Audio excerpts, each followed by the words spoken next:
Hi everyone, my name is Brenna Carr and I'm a medical dietetic student at The Ohio State University. Welcome to my kitchen. Today I'm going to be teaching you how to make a peanut butter and jelly bowl. It's a homemade peanut butter yogurt base with a homemade jam, and I like to add a little bit of granola on top for some crunch. It's delicious, easy to make, nutritious, and most importantly, carbohydrate controlled to better suit the diet of someone with diabetes. It's only 30 grams of carbs, which translate to 2 carbohydrate choices. If you don't know what a carbohydrate choice is, don't worry. I'm gonna talk about that, diabetes, carb control for diabetes, and more while I make this dish today. So let's get started.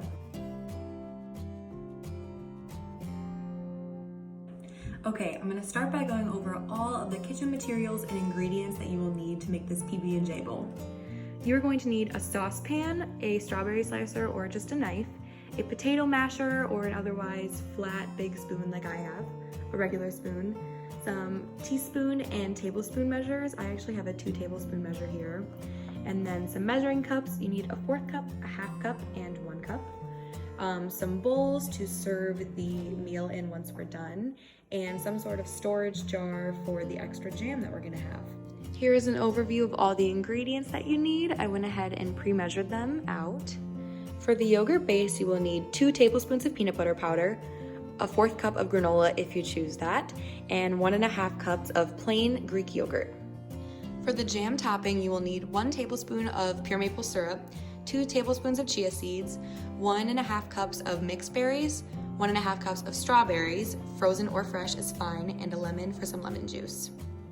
Okay, so the first step in this recipe is to place all of the berries into your saucepan and let them simmer on low heat. I'm using a mix of fresh and frozen berries, and the frozen berries will just be too hard to slice. So we're just gonna go ahead and drop those in a little bit early. Yeah, make sure we get all of them in there. I've already washed my hands, don't worry. And we're just gonna let them simmer on a very low heat for a little bit. It'll help them thaw, and while we do that, we can go slice the strawberries. So slicing our strawberries is just gonna make them easier to mash up in the jam later. One trick I suggest is investing in a strawberry slicer. It's just a lot quicker than slicing them by hand. While I slice these strawberries, let's talk about carbohydrates and diabetes a bit further. Diabetes is a complex condition. There are many different types, but the common link between all types of diabetes is increased susceptibility to hyperglycemia or high blood sugar. So this occurs when we consume carbohydrates and the glucose can't get into our cells the way it's supposed to. It just kind of floats around in our blood and makes our blood sugar seem high. So normally, when we eat carbohydrates or glucose, our body secretes a hormone called insulin. Insulin is like a key that unlocks our cells and allows glucose to get inside of them.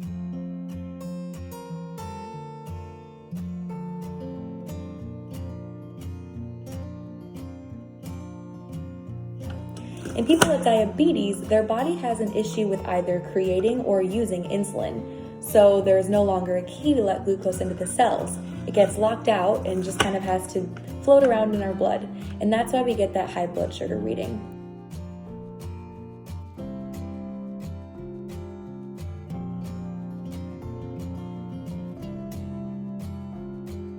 So that's pretty much the reason why it's important for people with diabetes to carefully monitor the amount of carbs or glucose that they take in, and also if they're on insulin therapy, to dose that insulin correctly and kind of make sure everything is matching up.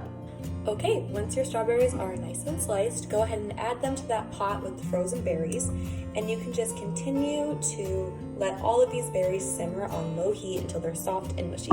It's been a few minutes, my berries are soft and mushy, so the next step is simple. Just take your masher and mash all the berries up until you get that jam texture. You can leave some chunks of fruit in it if that's what you like, or you can make sure everything is mashed. Totally up to you. So I mentioned earlier in the video that the recipe we're making today is 2 carbohydrate choices, so let's talk about that a little bit more. In order to correctly monitor how many carbohydrates they're eating in a day, many people with diabetes use what's called an exchange list. So they'll work with a dietitian to figure out how many carbohydrate choices are safe for them to eat in a day. 1 carbohydrate choice is 15 grams of carbs. So I chose to do a peanut butter and jelly inspired recipe because I love a good peanut butter and jelly sandwich, but they tend to be a little bit high in carbohydrates. I did some calculations, and a normal PB&J clocks in at around 60 grams of carbs.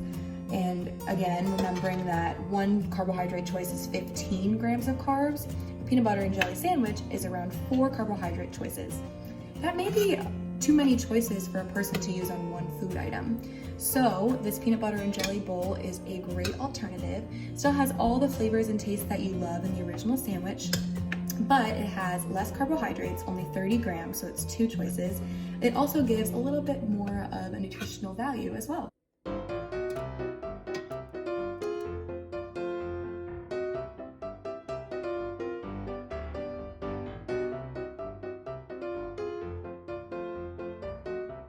Okay, we are all mashed and ready to go. It smells incredible. I can't wait to eat it.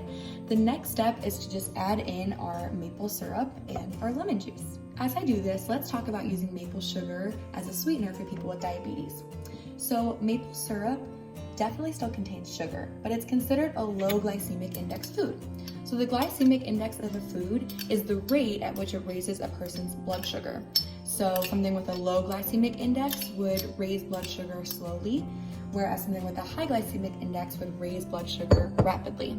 Maple syrup has a relatively low glycemic index of around 54, whereas something like table sugar or granulated sugar has a glycemic index of around 100. So that's why maple syrup can be a better option for people with diabetes to sweeten their food. Once you've added the syrup and the lemon juice, just go ahead and stir it around. Next, you can go ahead and pour your jam into your storage container.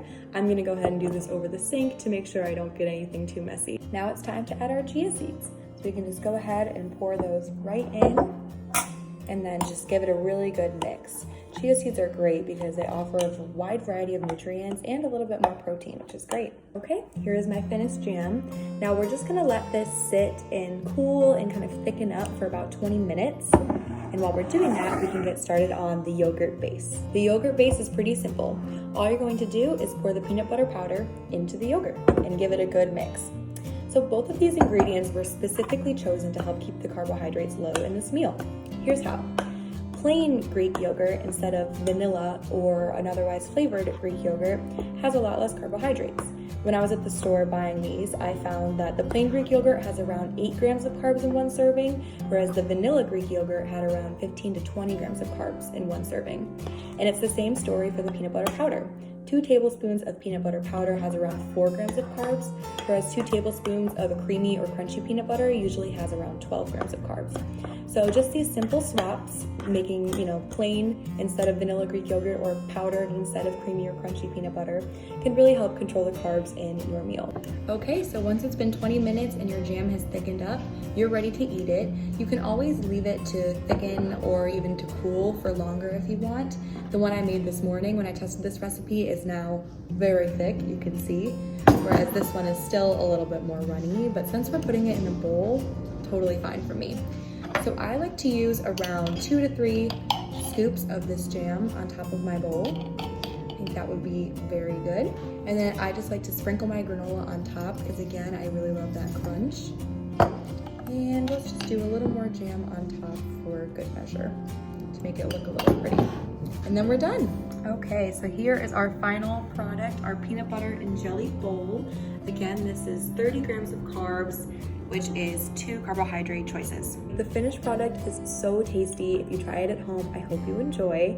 It's a great alternative for a peanut butter and jelly sandwich, and honestly, it can be used for any meal. I could see this being good for breakfast, lunch, or maybe even dessert. And as a bonus, you now have some amazing homemade jam left over to use with other meals. So you can keep this in the fridge for 2 to 4 weeks and it should taste great. Okay everyone, that's it for the video. I hope you found it helpful, and if you try this recipe at home, I can't wait to hear how it turned out for you. If you have any other questions, feel free to contact me. Also, if you want to learn more about diabetes or you have diabetes and want to look for more resources, websites like the American Diabetes Association are a great place to start. Other than that, thank you so much for watching. Stay happy and stay healthy everyone, and I'll see you next time.